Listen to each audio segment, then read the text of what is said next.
you're in Paris. Everything's going well. You've got a little boy and a little girl. Yeah, that's right. Yeah, yeah. Living in Paris. We've got a new boy. He's 9 months old, 9.5 months old.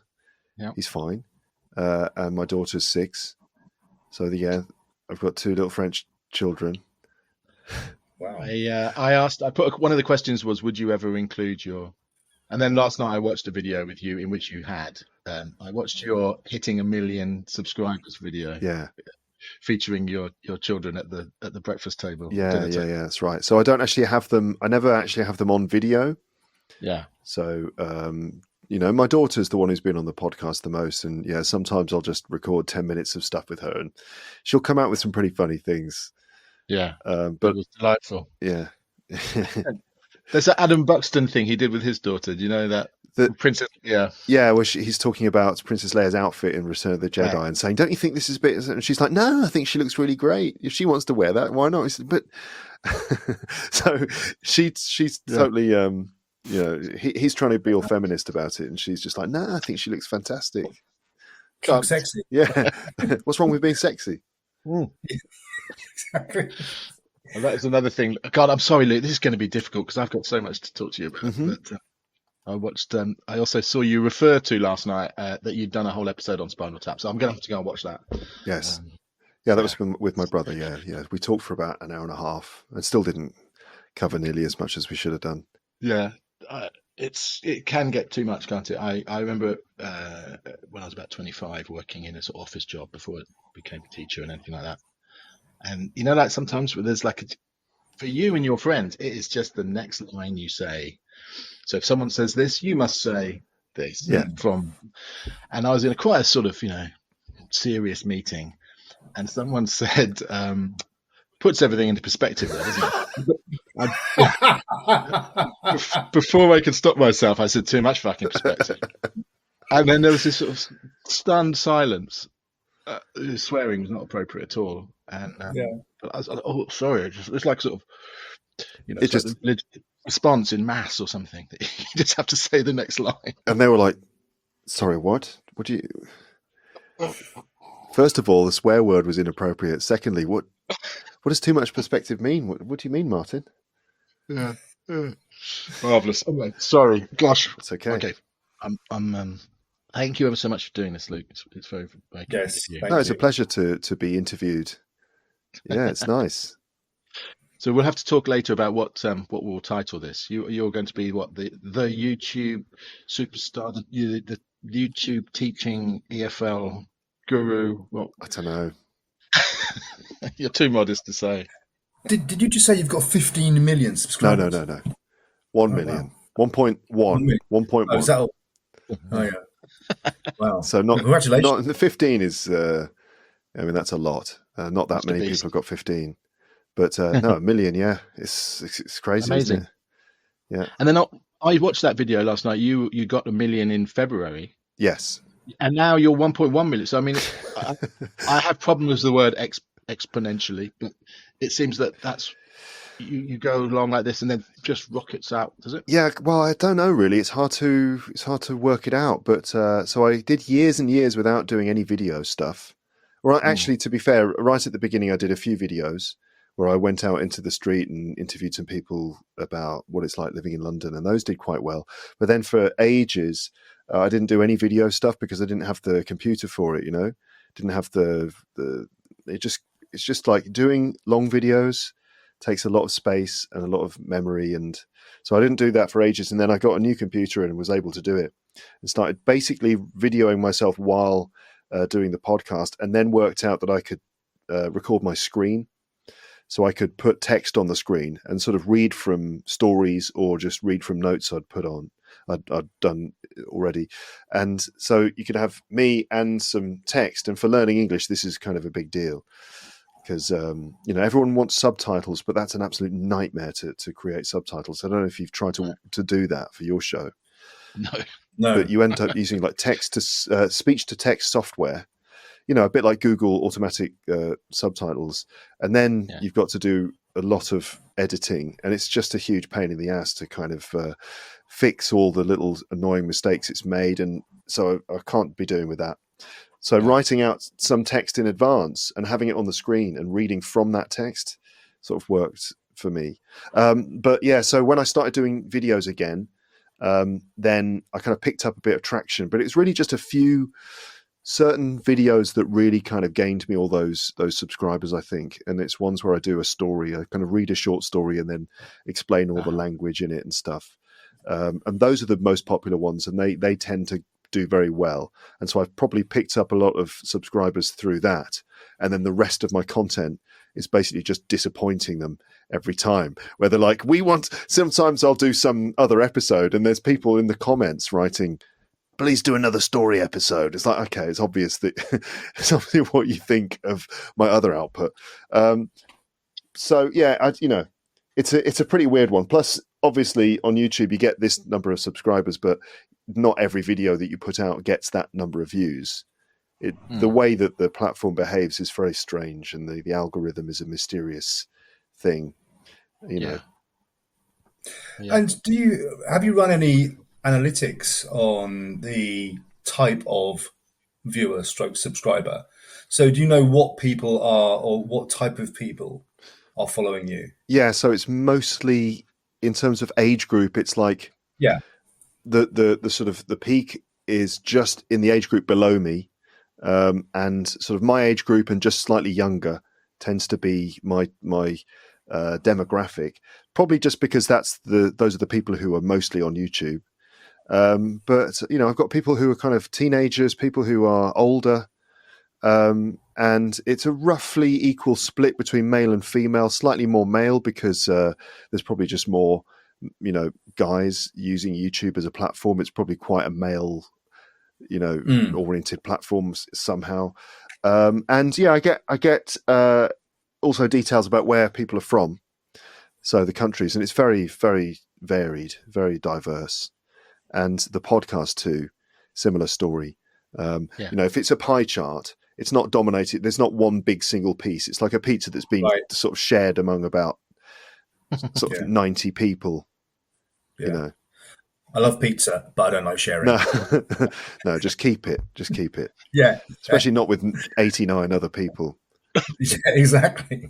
Leave it. We have a handful of people listening, subscribing at the moment, but you can still see on Acast where they're from, and we've talked about this in a previous episode. I can almost account for who everybody is at this stage. Yeah. Or you put an episode out with someone from Ireland. We did a lovely girl from Wexford, and you can suddenly see she sent it to all her friends and family. So there's a sudden burst from Ireland. Yeah. But I've said to her, we have one listener from Brussels. It's like, we don't know anyone in Brussels. Who is this person? But anyway, thank you very much, the person in Brussels. Yeah. It's pretty weird sometimes. Like when I look at my stats, my podcast stats, there's like a lot of people listening in the United States, which is kind of odd. But then you look specifically, and they're in one specific state or one specific location, and then you realize, this is just like Amazon's servers, or some kind of VPN service is kind of uses this as its kind of base or something. So it can be hard to work out where people are from. But yeah, in the early days, at the very beginning of doing my podcast, I had like email addresses of lots of students that I taught, and I sent them emails saying, how I just started a podcast, you might want to listen to it. And then I saw on my map, all these little locations popping up exactly where I'd sent them. Sent the emails. Yeah. So, Luke, tell us about yourself. Who are you? Where are you from? What do you do? And how long have you been doing it? So, I am an English teacher, English as a foreign language, and I'm from sort of West Midlands and West London, the two, if that's possible. So I've been teaching English for over 20 years, and I also do a podcast for learners of English, and I've been doing that for 15 years. And I do some stand-up as well, which is sort of like another thing, but it sort of seems to feed into something about doing a podcast for learners of English too, that you kind of end up using not just teaching skills, but some elements of stand-up too, in the sense that it's kind of like a monologue, it's personal, there's bits of improvisation, it should be funny, like stand-up should be funny. So that's me. I live in Paris these days. I used to work with you, Martin, in London. We spent a few years working together. So there you go. That's kind of what I do. Teach English. I actually the podcast is the main thing I do these days. I spend most of my time doing this. But you still have a job at, was it the British Council in Paris? Yeah, British Council in Paris. I teach there Monday mornings and Thursday mornings, which is just like perfect for me. Yeah. Just have two classes, a B1 class and a B2 class. So lovely. still teaching, I don't want to leave the classroom because I don't want to forget how to do it, And the social contact is quite healthy too, because otherwise I'd spend all my time just sitting on my own in this room, just going mad talking into a microphone, which is kind of what I do anyway. But it's good to just like keep that foot in the door of reality, as a teacher. Yeah. Brilliant. Fascinating. And what did your parents do, and what did you want to do when you were a kid? Okay, so my mum, as well as being a housewife, she trained as like a secretary and typist, and she worked in a BBC newsroom in Pebble Mill in Birmingham, and that's where she met my dad. And my dad was a journalist, actually.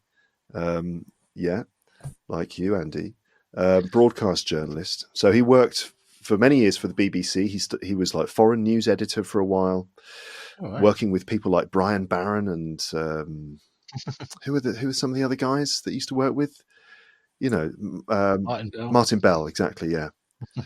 And he worked on the 9 o'clock news and the 6 o'clock news and stuff. Do you remember the days when the 9 o'clock news had the yellow letters? It was like 9 o'clock news written in yellow. It looked like chips. And it would break up into these individual chips, and they'd go flying down through space into London. Do you remember those titles? That was his idea to do that, to do the yellow sort of chips falling on London thing. And so he did that for a while, and then when we moved to the Midlands again, he worked for BBC in the Midlands, so kind of regional news. He was in charge of the BBC's regional output. It's all very Alan Partridge, actually, the sort of the world that he inhabited. Broadcast journalism is what my dad did. And I never really knew what I wanted to do when I was a kid. When you're sort of about 15, I think, you have careers advice. You have a session where you sort of try to identify something you'd like to do. And in those days, I was just interested in sport. That's all I did. I would just go to school, keep my head down, come home and just play football. It was just football, just running around in the grass, kicking balls and things. And so I had this idea. I just didn't know I wasn't really very interesting as a person. I didn't have anything really going on in my brain. So it was like, I don't know, just like sports stuff. So the idea, what I wanted to do was run a sports centre like the British Empire, For some reason, the idea of running a leisure centre was really appealing because I just liked all the equipment, which is, in PE when they bring out some equipment, like they've got, even if it's just a big sort of bag full of footballs, it's, I can't wait to get one of the footballs. Or like it's trampolining and they bring the trampolines out. It's like, yes, equipment. So this was what excited me when I was like 14 or 15 years old. So I wanted to be a leisure centre manager. But then when I left school, I went to sixth form, sort of like, I don't know, I guess I must have got a big dump of hormones or something. And that just totally rewired my brain. I became much more interested in other things, as you can imagine, like namely music and girls and hanging around in the park, not going to college. And so I had no idea what I wanted to do for ages. Yeah. And then I ended up. Was that in West London? No, that was in the Midlands. That's Solihull. All right. Solihull. Because you don't sound like you're from. You don't really sound like you're from the West Midlands very much. Well, yeah, where I'm from, they're not like proper Brummie like that. Oh, how's it going? You all right? They're not like that in Solihull. It's more Solihull's more like this sort of accent. Like people speak a bit like that. And I was from sort of posh ends, as some of my mates used to say. So where I was from, which is kind of like the edge of Solihull in the sort of countryside. So people sort of, it's really pretty there, actually. It's very nice, yeah. Sort of on the edge of Warwickshire, Solihull. So people sort of speak a bit like this, this is like a sort of accent where I'm from.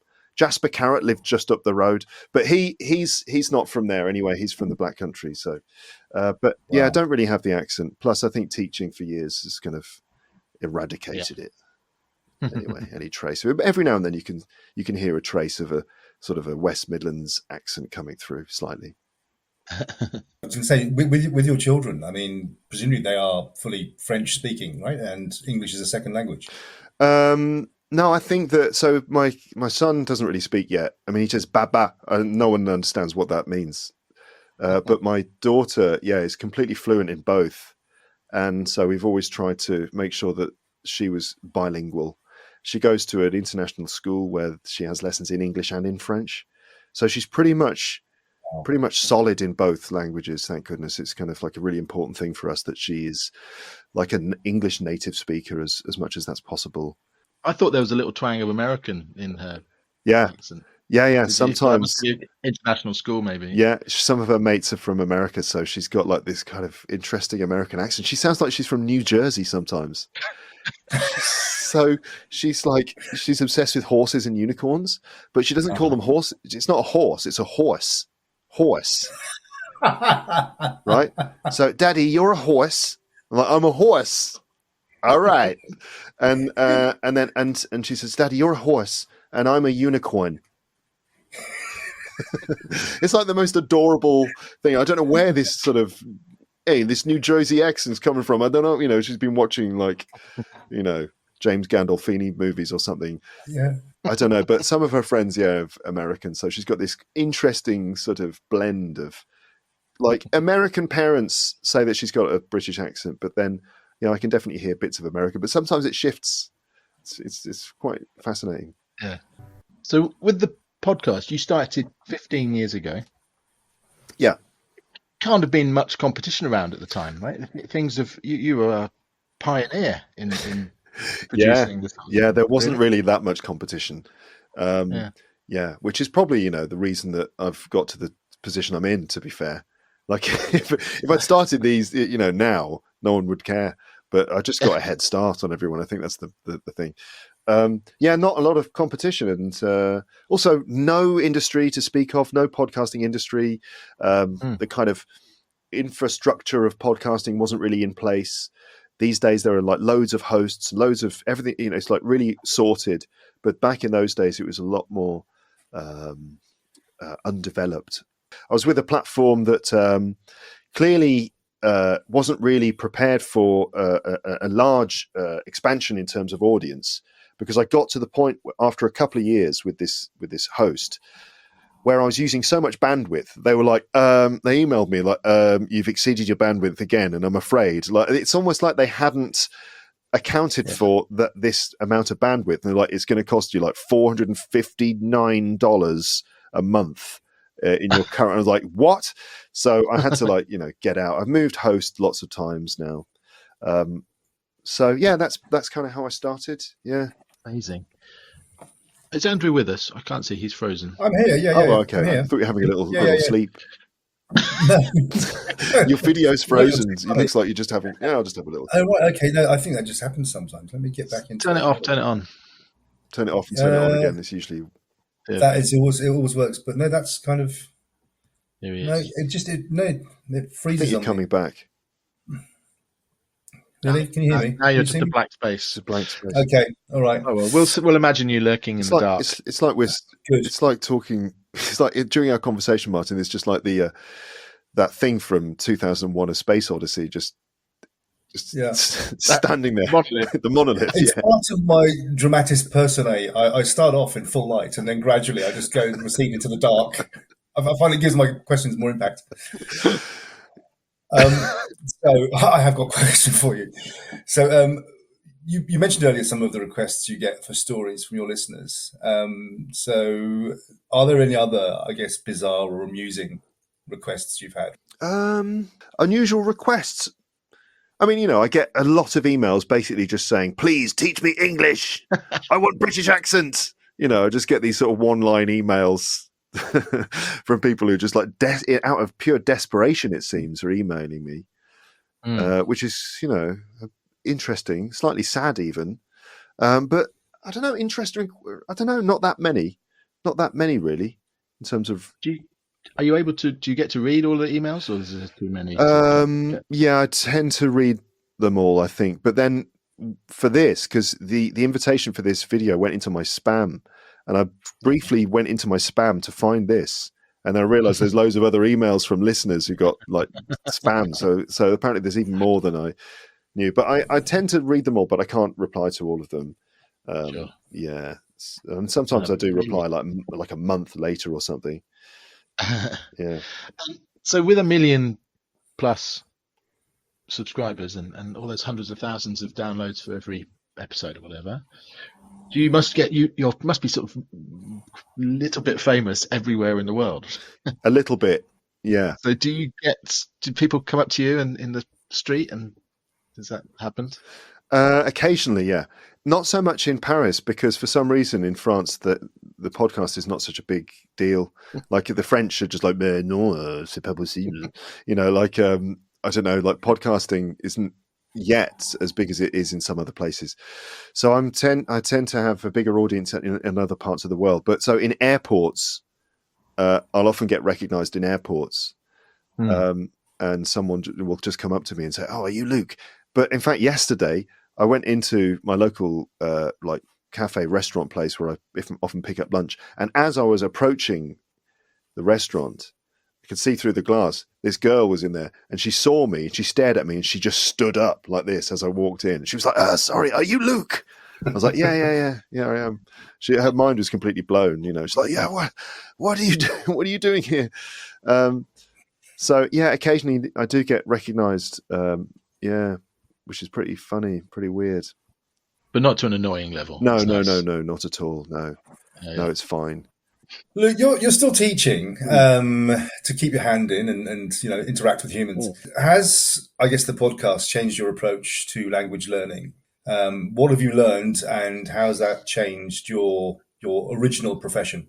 I think doing the podcast has sort of helped me understand about learning English a bit more, in the sense that it's just put me out there a lot more and forced me to, even beyond like the qualifications that I did, just to continue to try and find out, like, in order to make content as good as possible, to work out what does it really take to learn a language, despite the fact that I don't really take my own advice. And as a result, my French is like quite pitiful compared to how it should be. But anyway, I've kind of done a lot of research into lots of different things and sort of tried to understand what it really means to learn a language. And I think that's probably pushed me more than it would have done if I hadn't been doing this. But I feel it's like all part of the same thing, really. The kind of work I do in the classroom, the work I do on the podcast is very similar. But maybe doing the podcast has given me this outlet, which has allowed me to be a little bit different in the classroom, where I can really focus on listening to the students a lot more carefully. And I'm not really that as bothered about what I have to say on the subject, because Martin, you might have the same experience. Sometimes when you're teaching a class on a certain topic, it's a really interesting topic, and you're like, actually, I've got loads of things to say about this, and no one in this room is saying any of these things that I feel like should be said about this subject. And so doing the podcast has allowed me to just kind of like, say all those things and do all that teacher talking time on the show, and then focus on listening to the students a lot more and so on. But don't know if it's changed my career that much. Maybe it's just allowed me to kind of take myself out of the way a little bit more in the classroom, I think. That's really interesting. Yeah, I can see that. That is my main problem. It always has been. Teacher talking. I'm doing it now. I'm taking over and talking. I think you do a lovely thing listening to your podcasts. I don't know if you've always done this or this is developed over time, but I notice when you're talking, especially when you're having a conversation with another native speaker, you are excellent at grading your language. Compared to that's a real skill, isn't it? Yeah. But I notice that often when someone's talking, if they say something that perhaps needs explanation, or that a learner won't possibly understand, you'll just sort of briefly stop and summarize what they've just said, so that people can understand. I thought that's really impressive, the way that you do that. I wondered if do you do that when you go out with your friends? Someone says something, you just stop, summarize what they've said. That's not for the listeners' benefit. That's just for me. Like, wait a minute, hold on. Let me just run that through my head. Yeah, in some episodes, especially ones where I'm with, like, let's say a guest who has no experience of teaching to learners of English. Like if I'm with my brother and we're just talking about something and he'll just go off on one, I'll be there kind of like, like really desperate to stop and explain every single thing he said, because I just know that it's flying way over the head of learners of English. Maybe that's the thing. Maybe that's one of the things that's sort of like helped to keep my show popular, that I do have this sort of sense, this radar or whatever, this kind of spider sense of when my audience are understanding and when they're not understanding. And that's just from all those years of teaching and just talking to learners of English and getting a sense of how to lose them, when you're going to lose them. And just, for example, for a lot of people, just how hard it is for them to keep up with native level conversation, especially if you're talking about a specific subject. And when I'm with my brother, we're normally talking about music, and he'll just start throwing in all these references to, like, he'll just be doing Spinal Tap quotes or whatever. And I'm just like, wait a minute, hold on. There have been times when we've kind of got quite annoyed with each other and I've like, stop, arguing almost in my attempt to try to help my listeners understand what the hell he's going on about. So yeah, that's just from teaching. They're just the years of teaching that you get an innate sense of when people understand you and when they don't. Even advanced level students, you can lose them so easily in just a couple of sentences if you just sort of like quickly say a couple of things or make a reference that they're not likely to understand. I think you may even have told me this when we worked together about Japanese students, and they have a wonderful thing, which I think we should all use, of when you're talking to a room. I know what you're going to say. I've experienced it myself since.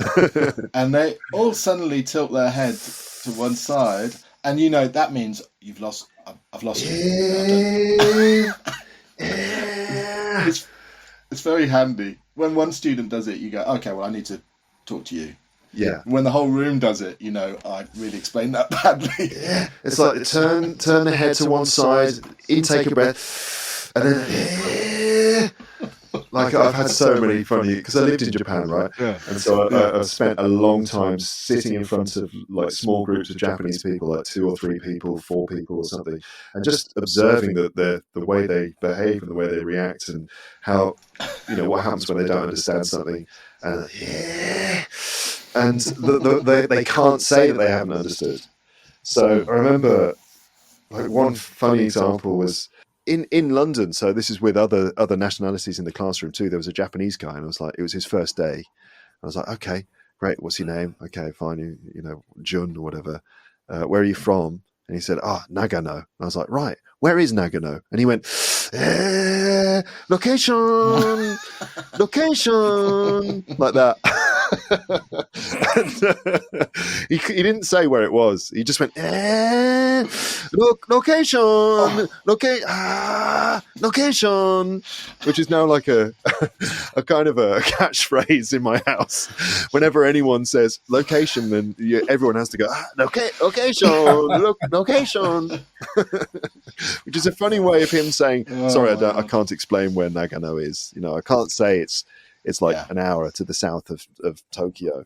Instead I'll just go, location, which is adorable, Yeah. Another thing that Japanese students often do is when you're talking to them, they'll be listening to you like this. And I've had a few students who they'll repeat the last few words that you've said in each sentence. So you'll say, hi, how are you today? And they go, how are you today? And you're like, no, I'm asking you a question. Yes. And that can be quite infuriating and quite amusing too. Maybe we can come back to some of these podcast teaching questions if we have time. Yeah. I don't want to miss out the bit about comedy. So can we ask you about that? How did you get started doing stand-up? Around the same time I started doing the podcast, actually. So I'd always kind of been interested in comedy, big fan of comedy, and like stand-up and comedy on TV and stuff. And, always wanted to do it myself. I remember going to see Sean Hughes and just thinking he's so great. And just not just being content to just be a fan, but just I got this overwhelming feeling of like, I just really want to do that. I just would love to be able to do that, but I just don't think I can. It just felt like, I don't know, I just really wanted to be able to do what he did, which is essentially just go out and talk and stuff and obviously make everyone laugh and everything. So I always had this like desire to do it. And I used to make these kind of stupid videos with my brother. So kind of like just stupid comedy videos, which I put on YouTube that no one watched. And then I was going out with this girl, and she said to me, "Oh, you should do this this stand-up comedy course." And I was like, "What?" She said, "Yeah, you can do like this beginner's stand-up comedy course. And a friend of mine did it. You should do that. I think it would be good." So I did. I signed up for it. The relationship with the girl didn't work out, but I did the comedy course, and it was sort of like a series of workshops, which were like really embarrassing and awkward, like horrible workshops where you're doing these improv exercises and trying to really unlock the comedy part of your brain. A lot of it was just horrible. But then somewhere in the middle of the course, it did unlock the comedy part of the brain, and I suddenly realized I was coming up with material. It wasn't really great, but it was actually happening. I was just lying in bed before going to sleep, and just like the sort of monologue would start, and you'd start coming out with these things and writing them down. And then the end of the course, there was a 5-minute showcase where everyone brings all their mates along, and you do 5 minutes. So all the people who did the course all do 5 minutes. So there's quite a lot of people in the room, and I did my 5 minutes, and it went well. It was like good. I got laughs. It went really well. And like the first few gigs I did all went really well. And it wasn't until later that the challenge actually kicked in, where I was in front of audiences that were perhaps less sympathetic towards me, traveling to other parts of town and not performing in front of like, people who, my sort of people, just you end up in front of like other people who probably just don't like me from the first moment they see me or hear my voice and just see me like, nah, who's this wanker? Who does he think he is? Go on then, and just like doing my sort of whimsical stuff, and then just nothing. No, and just it's just horrible feeling. So anyway, I started in London doing that, and then just like doing open mic shows and basic level stand-up shows. I ran a show with a few friends of mine that was on Tuesdays. It used to be every Tuesday, then the first Tuesday of every month. And we had a few guests on there. We had Tony Law came. He performed there. We had who else? Ellie Taylor, Sarah Pascoe. Wow. And a few other people. I performed I hosted a show where Paul Chowdhury was on the bill, which was great. I bombed completely, so hard, but everyone bombed except him. He came up and completely smashed it. He was amazing. So and then I moved to Paris and thought, oh God, what am I going to do? But there's English comedy in Paris as well. And actually this is maybe one of the best things I've ever done for my comedy, was move to a place where no one speaks the language. Funnily enough, because a lot of comedy is understanding, isn't it? It's understanding the joke instantly. What's a good French joke? What's a good French joke? What travels? So what is funny in English and in French? So the complicated word jokes and things don't work very well. I've got a couple of examples of that. There's one famous example which I'll try and give to you very briefly, right? So the story goes like this. I was doing a show with a friend of mine, and in a basement room in Paris, and I was up first, and there were about maybe 10 people in the room, something like that, 10 or 15 people in the room. I was like doing bits of crowd work. A couple of people arrived late. Okay. And they came in, they were sitting down. I was like, right, I've got to deal with that. So I said to them, hey guys, where are you from? You're late, so you must be French, which is one of those little things that will make a French audience laugh, because hey, French people are late, aren't they? 15 minutes late every time. So, hey, you're late. You must be French. And they said, no, we're Russian. And I'm very proud to say that I instantly went, oh, well, you weren't Russian to come here, were you? Right? That's the first thing that came into my brain. And I said that, I was like, this is good. Yeah. You weren't Russian to come here, were you? Just silence. None of them. I felt like none of them had noticed that a joke had happened. Like they hadn't realized. So I was like, sometimes when that happens, you can kind of back up and say, ha, ha, ha, I think you missed a joke there, because you can kind of say it again and you'll get them the second time round, which is kind of breaking the rules, breaking the fourth wall or something. Not that there are any rules really in stand-up, but anyway, they say that if you have to explain a joke, then it's not very good. But anyway, normally if you put it back on them and say, that you missed something there, because your English isn't good enough. The French people can take that, they don't mind being abused a little bit, for some reason. So I did that. I was like, oh, you missed a very funny joke there. Those people came in late and they said, where are you from? We're Russian. I said, well, you weren't Russian to come here, were you? Still complete silence, like they were just looking at me. My mate was like falling off the chair at the back of the room. So anyway, that was awful. And then I carried on with the show and just moved on, But then my friend and I were on the podcast with another friend of ours, and we told her about this story. We explained the story, blah, blah, blah. Weren't Russian to come here, blah, blah, blah. And she found it funny. But then I got all these comments from people saying, what, I didn't understand the Russian joke. What did you say? And the Russian people especially were like, what's he saying about Russian people? And so maybe in the next episode or another one, I was like, oh, but a lot of people didn't understand that joke. Let me explain it for you. So I told the story of how I told the joke, explained the joke, and then have to explain it again. And then after all these other people heard that, I got more comments from people saying, I didn't understand. What are you saying about Russian people? And, it just goes, and every time it gets mentioned, someone's like, huh, what? And they write a comment where they need it to be explained, to the point where my friend Paul, now every time he's on the podcast, he has to say it, he has to mention it, because he knows that it's going to get people to comment. And I even made a video. I was like, right, I've just got to make a video explaining this. So I made a video and published it. And even in the comments of the video, there's people saying, I don't understand. Can someone explain this joke? It's like, that's the whole video, is me explaining it. And then, and one person wrote, I think the problem here is that for Russian people, the word Russian and rushing sound the same. I was like, that's not the problem. That's the joke. That's not a problem. And I got one email from a Russian listener who was like, I'm very disappointed by you, Luke. Just like, what do you? The joke that you made is very inappropriate. You're saying that Russian people are always rushing into other countries. Long email. I wrote back just saying, no, that's nothing to do with it. Do you not hear me explain it a million times? It's just a word joke. And now my mate Paul, who is a really successful comedian, tells this story on stage, which is fine by me. He's doing this in front of thousands of people, telling this whole story. So it's become sort of a legendary story. So language jokes often don't work for obvious reasons. But if you're doing comedy, so here there's the audiences will be a mix of French people, expats and tourists, right? So often you get about half the room is probably French. And some of those people will have pretty good English, some of them won't. But normally if you're doing comedy to a French room, it helps if you talk about Paris and Paris stuff and kind of make fun of the French, make fun of being British a bit, make fun of the French. Those sorts of things will normally work. Just the usual kind of cliches, I guess. But if you put a twist on them, then that's good. But yeah, sort of observational things, obviously. But try not to do too many puns. Yes. Yeah.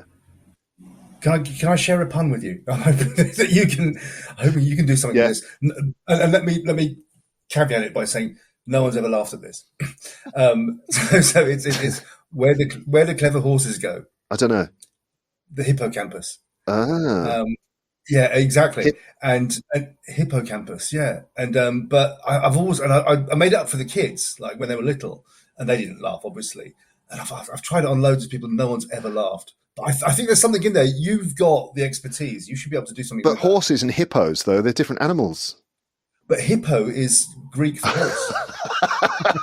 You've got to have a basic understanding of Greek, right? Yeah, exactly. Or if you say if you say where the clever hippos go, it's hippocampus. But then someone's going to say, no, but actually it comes from the Greek where hippo means horse. Never underestimate the general stupidity of the audience.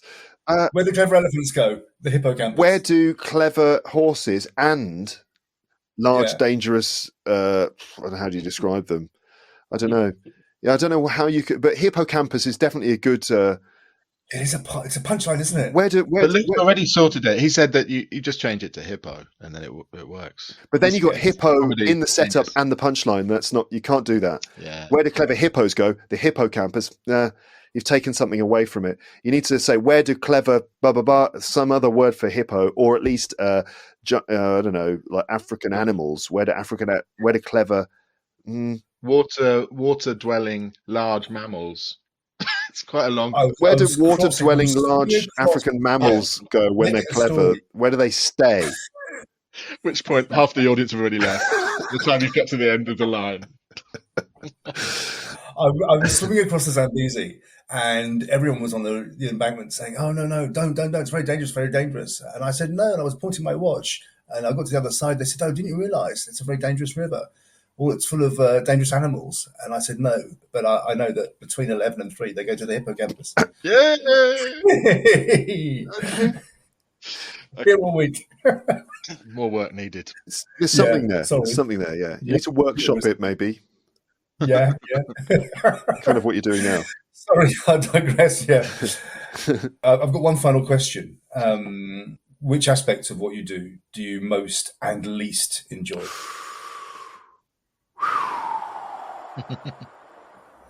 I've got to say that probably the best thing is being in front of a large audience and having a good gig.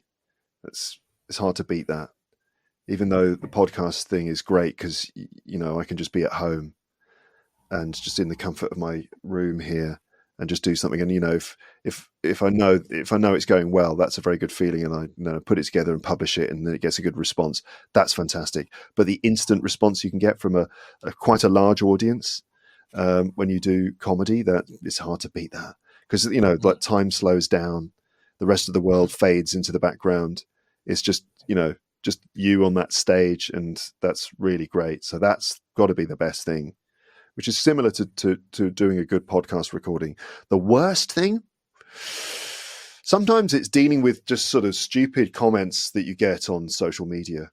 That's one of the worst things, and that gets inflated to a level of importance that it really shouldn't have in your brain, because you read through. Naturally, I've got YouTube Studio app on my phone. I read through comments, just have a look, like get up in the morning, whatever, look through some of the comments. And every now and then you just get like some comments that are deliberately supposed to be hurtful or that are just insulting or rude. And they can bother you, they can get to you. They can spoil your day and make you feel pretty miserable about yourself. And that's pretty nasty. And also, every now and then I'll talk about some stuff, like, for example, I talked about the Olympics recently, and just some of the politics there, like, for example, the French government are saying that the Kremlin are going to get involved and try and, do something to kind of interrupt the games in some way. And so I talked about that a little bit. And so naturally I get responses from listeners who, are like pro-Putin or pro-Kremlin. And then I get it's a certain kind of nasty vibe to it, and it just brings a certain level of darkness into your life, where you're just like, there are sort of dark forces out there in the world, and sometimes they creep into your email inbox or something, and then they work their way into you, and that can be a little bit dark and depressing. But other than that, I don't know these days what the worst things are. I've managed to get to a point where I've kind of got rid of most of the sort of bad things. Like, for example, when you've got a class of students and you're struggling or you're stressing out, like the 20 minutes before you go into a class where you just got that horrible feeling of stress. Yeah, that's probably it. Like, still, I get that sometimes. Less so as a teacher. Get it in stand up. Dying on your ass on stage is never nice. Yeah. Well, it must take some. You've done what, 880 episodes. Yeah, plus all the premium, so it's over 1,000 episodes. Yeah, what an incredible amount of work you must have produced. Yeah, a lot. So, I mean, it's 15 years worth of work, and also a lot of the time it doesn't feel that much like work because it's kind of, I just decide what to do, when to do it, and so I just kind of like it's great. It's sort of fun as much as anything. It's an incredible documentation of your life, like a very detailed diary of every week for 15 years. You've kind of oh, I had that beard then, or I wasn't feeling very well that week, or whatever it was. That must. Do you ever go back and look at? Do you go back and remember old times and stuff? Every now and then. So this summer, I had to update all of the embedded audio players on my website. So I've got the podcast, but also I have my website, and the website's got an archive, and the archive's got every episode has got its own page, which has got an embedded player plus some notes and maybe some transcriptions and other stuff and a comment section. And so because I changed to Acast a couple of years ago, it's been taking me ages to kind of catch up with all these other things. My website still had embedded players from the previous host, so I had to change them. So the month of July, so we had our baby, and we were at home with the baby and just sort of like feeding him and stuff. And then so I was just like with the baby and updating all of the players on my website pages. And so I went through the entire episode archive, all 800 and whatever it was episodes. And it's like the last 15 years of my life just flashed before my eyes completely. So no, it's good though. I think it's healthy. I talk about myself a bit, and share things about my life, but not every single time. So sometimes episodes won't have that much sort of reflective stuff in it. But yeah, a lot of the things, I'm always trying to find stories and anecdotes. So a lot of things are written down, like a lot of my experiences in Japan and stuff I've talked about, and other stories and things. But I do think it's kind of healthy. I used to write a diary. I don't write a diary anymore. I just kind of like publish everything now. I say everything. I don't actually publish all that many things about my life. I try to keep it in balance and try not to overshare or publish myself too much. Yeah. I guess you're giving away quite a lot of yourself just being online all the time. Yeah, I guess strange feeling. A little portion of your soul, I guess, every time. But I don't know about, obviously I don't know about how the soul works and stuff, but I think it's okay. You can kind of like share a little bit of yourself, and then as long as you let it replenish in some way. I mean, hopefully the massive love that you receive, it's funny you were saying about that 0.00001% of nasty comments plays on your mind. Yeah. But you'd hope that, the amount of love you get from all of your listeners. Final question, has your wife been to the castle yet? Yeah, actually, she has been to the castle several times now. Good, so I'm starting to worry. Yeah, no, don't worry. She's visited the castle. We love the castle. It's brilliant. And we have been a couple of times. And hopefully we'll go again. Yeah. Great stuff. Yeah. Luke, I'll let you go. Sorry, because we're running over. But thank you ever so much for your time. Nice one, guys. Nice to meet you, Andy. And take care. Thanks a lot. Thanks ever so much. Have a lovely day. Thanks for having me on the show. Yeah, have a nice day too.